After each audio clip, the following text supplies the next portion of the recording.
You asked us to take a look at this play in New York. To set the scene, we have runners on first and second, one out. Two things to be aware of. First, this is a potential infield fly situation. On a fair fly ball that can be caught by an infielder with ordinary effort, we have an infield fly. Second, if you watched our last analysis video, this is also a potential time play situation as well as a potential fourth out. Now, the likelihood of the latter two happening is admittedly quite low, but it's still good to know it could happen. Infield fly being much more likely. And a check swing bloop. And Lindor will let it fall. No infield fly rule. They get the out at second, and they'll get the out at third. There are two criteria to figure out here. Runners on first and second, one out. That's pretty obvious. That's easy. It's simple.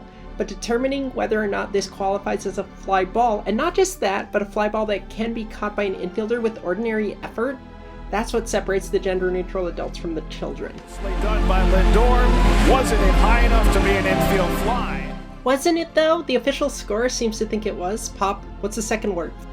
Fly. Also look at the scoring. They had the batter out. The only way the batter's out here is if it's an infield fly. I froze the video at the point where the ball has reached the apex, its highest point.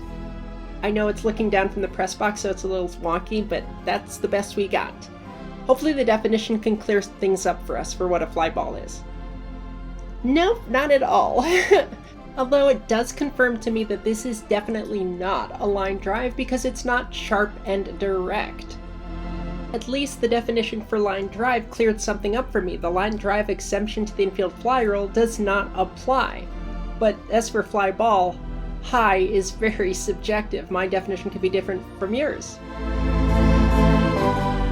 Now, another question we were asked is on the swing, because if bunts can't be infield flies, how is that an infield fly? Because it's kind of like a bunt, right?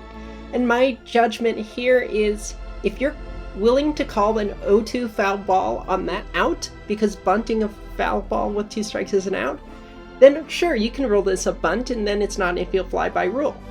I'm not comfortable with that. I don't think that's a bunt. So I don't think that it was excluded based on the bunt criterion.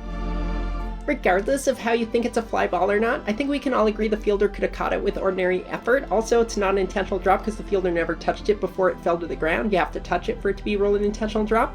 Infield fly rule supersedes intentional drop rule, but what's your call here? Is this high enough for you to be considered a fly ball? How high do you have to be? Was a no call the correct call here, or do you think this was an infield fly? Let us know in the comments below. We'll see you on the site, Twitter and Facebook, and at Close Call Sports and all that other good stuff. Third, gorgeously done by Lindor. Wasn't it high enough to be an infield fly?